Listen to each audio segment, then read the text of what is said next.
जय श्री कृष्णा। कैसे हैं आप लोग? फ्रेंड्स, आज की चर्चा बहुत महत्वपूर्ण होने जा रही है। शनिदेव जब इस भाव में आए तब आपसे बहुत से लोगों ने कहा कि शनिदेव बहुत शुभ अवस्था में आ रहे हैं। एक तो ये उपजय भाव में हैं और दूसरे यह एक ऐसी अवस्था में हैं जिसे कहते हैं कि ताम्रपाय से गोचर करना। शनिदेव जब किसी भाव में जाते हैं तो वहाँ पर ये निर्धारित किया जाता है चंद्रमा की स्थिति के आधार पर, जिस समय राशि परिवर्तन हो रहा होता है, कि शनिदेव किस पाए में गोचर कर रहे हैं। अब क्योंकि 4 पाए से गोचर करते हैं। सर्वप्रथम सोने का पाया, जो सबसे निकृष्ट कोटि का पाया माना जाता है। उससे थोड़ा सा ऊपर होता है चांदी का पाया, जो सोने के पाए से थोड़ा सा ऊपर अच्छे प्रभाव देता है। उससे थोड़ा सा ऊपर होता है ताम्र पाया, यानी कि जिसमें शनिदेव अच्छे प्रभाव देते हैं। और सबसे उच्च कोटि का माना जाता है लौह पाया, जो कि शनिदेव का स्वयं का है, और इसमें शनिदेव सर्वश्रेष्ठ प्रभाव देने का कार्य करते हैं। किंतु हर अवस्था, और शनिदेव के लिए देखिए कहा भी जाता है कि जिस भाव से गोचर करते हैं उस भाव के प्रभाव में वृद्धि करते हैं। भाव वृद्धि कारक प्लेनेट माने जाते हैं।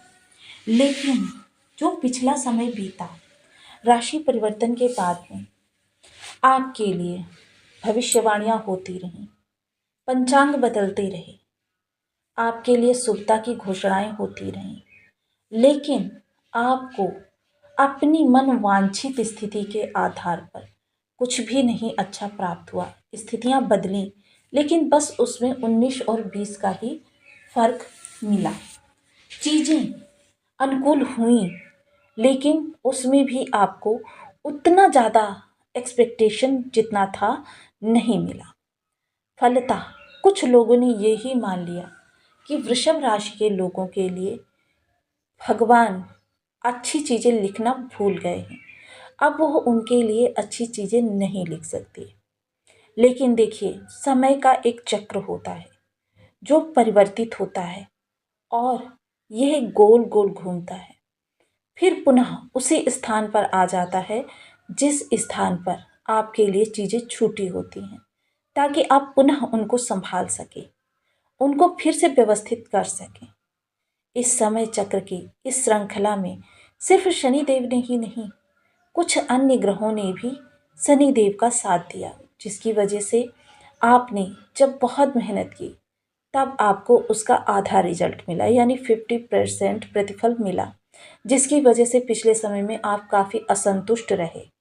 और इस असंतुष्ट स्थिति में आप चाह कर भी स्वयं को स्वयं को संतुष्ट नहीं कर सके कि सब कुछ अच्छा हो रहा है। देखिए, हर स्थिति के पीछे बैकग्राउंड में कुछ ना कुछ ऐसा कार्य कर रहा होता है कि जो होता तो है लेकिन आपको सामने नहीं दिखाई देता। उसका प्रभाव आपको बहुत बाद में पता चलता है, जब चीज़ें हो चुकी होती हैं। मूल में आप बहुत देर में पहुंचते हैं, और इसी मूल में पहुंचने की इस गतिविधि को पंचांग कहा जाता है, आपका गोचर कहा जाता है, आपका राशिफल कहा जाता है। और इसी राशिफल के लिए देखिए, क्योंकि अब समय फिर से एक बार करवट लेने जा रहा है, चीज़ों को नियंत्रण में लाने जा रहा है, विस्तार उत्पन्न करने जा रहा है। आपके पास से बहुत कुछ गया है, लेकिन अभी भी बहुत कुछ बाकी है। पुनः फिर से एक बार खुद को सशक्तिकरण के साथ में आगे की ओर बढ़ाना है। एक जिम्मेदारी से पैर जमाते हुए लोगों को दिखाना है कि अभी भी बहुत कुछ है। देखिए, ग्रहों ने कुछ ऐसी चाल चली, इसमें मोस्टली जो अगर कहें तो राहु का विशेष योगदान होता है, कि जो आपके लिए कहीं से भी एक सूक्ष्म से सूक्ष्म भी स्थान पा जाएं, वहीं से अपना इतना ज़्यादा प्रभाव फैला देते हैं कि आपको उससे निकलना असंभव सा प्रतीत होने लगता है। जानेंगे पूर्ण रूप से, विस्तार से, बने रहिए हमारे साथ इस वीडियो में एंड तक। आपको बहुत कुछ जानने के लिए मिलेगा। वीडियो बहुत ज्ञानवर्धक होने जा रहा है। यदि आपकी लग्न में 2 नंबर बना हुआ है तो ये राशिफल आपके लिए है। कुंडली में कहीं भी चंद्रमा के साथ 2 नंबर बना हुआ है तो ये राशिफल आपके लिए। कुंडली ना होने की स्थिति में आप इसे नाम राशि से भी देख सकते हैं। यदि अभी तक आपने अपने इस चैनल को सब्सक्राइब नहीं किया है तो प्लीज़ सब्सक्राइब कर लीजिए, वीडियो को लाइक कर दीजिए, चैनल को शेयर कर दीजिए। इससे होगा क्या कि हमारे आने वाले हर वीडियो की नोटिफिकेशन मिल सकेगी आपको सबसे पहले। एक प्यारा सा कमेंट करना बिल्कुल ना भूलें। कमेंट से हमें बहुत मोटिवेशन मिलता है, हौसला मिलता है और ये पता चलता है कि आप और क्या जानना चाहते हैं। आपकी जो पिछली चीज़ें, क्योंकि शनि का एक भी अशुभ प्रभाव, एक भी विषम गोचर जीवन में एक प्रचंड तूफान, एक प्रचंड सुनामी लेकर आता है।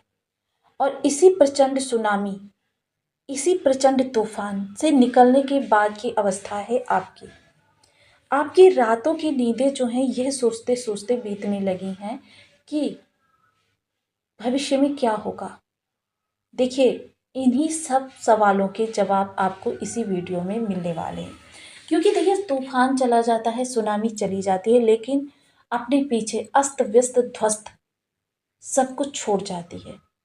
और इस अस्त व्यस्त ध्वस्त को संभालने में बहुत लंबा समय लगता है। चीज़ें बदली, लेकिन उतनी ज़्यादा नहीं बदली जितनी कि आपको एक्सपेक्टेशन थी। अब क्योंकि आपका आजीविका स्थान यहाँ पर राहु का गोचर हो रहा था। मोस्टली आजीविका जीवन की वो धुरी होती है जो आपके जीवन को या तो ऊपर की ओर बढ़ा सकती है या फिर नीचे की ओर ले जा सकती है। आपका मान सम्मान, आपका पारिवारिक प्रतिष्ठा, आपकी जो सर्वाइकल समस्याएं हैं, आपके भविष्य की जो परेशानियां हैं, आपके परिवार की जिम्मेदारियां, सब कुछ इसी पर डिपेंड होता है। जितनी अच्छी आपकी यह भाव होगा उतना ही अच्छा जीवन आगे की ओर गति लेता हुआ दिखाई देगा। अब चूंकि देखिए, यहाँ पर राहु अकेले विद्यमान थे तो क्या था कि निरंकुश थे। अब दूसरी चीज, यहाँ पर सबसे ज्यादा लाभ बुधदेव महाराज देने जा रहे हैं, जो कि राहु के साथ में गोचर कर रहे हैं। बुध एक ऐसे ग्रह हैं जो कि कहे तो सुकुमार अवस्था के बालक जाते हैं, लेकिन राहु पर अनुशासन करने की जब बात आती है तो बुध ही अग्रणी हो जाते हैं। बुध आपकी बुद्धि को भी प्रदर्शित करते हैं, आपकी जेब के बैलेंस को भी प्रदर्शित करते हैं और आपकी बैंक की जो सिचुएशन होती है उसको भी दिखाते हैं। बहुत महत्वपूर्ण ग्रह होते हैं, क्योंकि बुद्धि के बिना राहु क्या है, विचार है, और उस विचार का इम्प्लीमेंट जब होता है तो वो हो जाते हैं बुध।